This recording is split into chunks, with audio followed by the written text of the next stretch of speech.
नाज़रीन किराम, एक जानिब तो अमरीका और ईरान के दरमियान सीज फायर को एक्सटेंड करवा दिया गया है, लेकिन वहीं दूसरी जानिब पानियों में इस वक्त एक और कहानी लिखी जा रही है।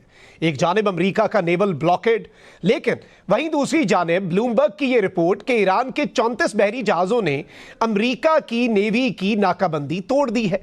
दूसरी तरफ ईरान ने आबनाए हुर्मुज़ को बंद कर रखा है।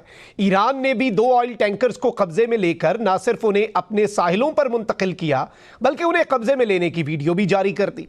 और अब अमरीकी सदर डोनाल्ड ट्रंप ने यह ऐलान किया है कि मैंने अपनी नेवी को, अपनी बहरिया को यह हुक्म दे दिया है कि ईरान की IRGC की जो बहरिया है वो जिस तरह से बारूदी सुरंगें बिछा रही है, तो उसकी बारूदी सुरंगें बिछाने वाली कश्तियों को तबाह कर दो।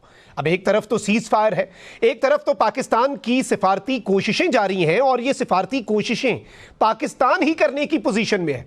पूरी दुनिया पाकिस्तान की तरफ देख रही है, यहां तक कि अक़वाम मुत्तहिदा भी पाकिस्तान पर नजरें जमाए हुए है कि पाकिस्तान अमन कायम करवाए। इस सब में मामलात फंसे हुए हैं, सूरत हाल तशवीशनाक है, और ये ऊंट आखिर किस करवट बैठेगा, असल सवाल ये है।